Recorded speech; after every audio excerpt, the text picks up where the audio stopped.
Meningkatnya penderita gangguan kesehatan mata di Makassar mulai dari anak usia dini hingga orang dewasa membuat pelayanan khusus mata meningkat.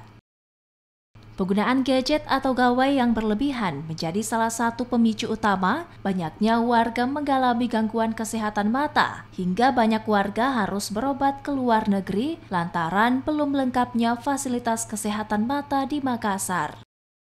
Namun, kini sejumlah dokter telah membangun sebuah rumah sakit khusus mata untuk memudahkan warga di Makassar mendapatkan pelayanan kesehatan mata tanpa harus membuang biaya tinggi ke luar negeri untuk berobat.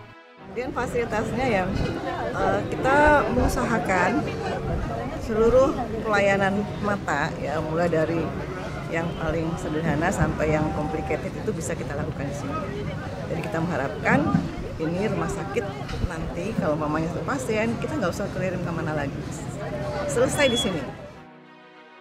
Rumah sakit yang berada di Jalan Masjid Raya Makassar ini adalah rumah sakit khusus mata dengan layanan lengkap memasuki tahap penyelesaian.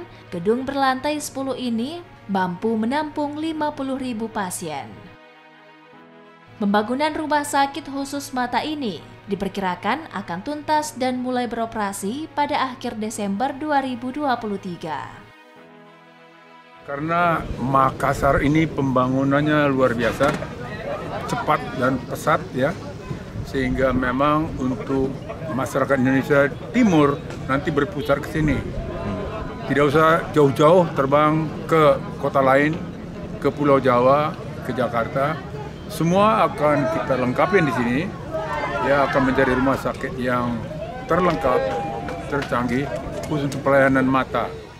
Dengan hadirnya rumah sakit khusus mata Orbita ini, diharapkan bisa mengurangi masyarakat yang berobat ke luar negeri hingga masyarakat lebih mudah memeriksakan kesehatan matanya. Nila Rustam, Kompas TV Makassar, Sulawesi Selatan.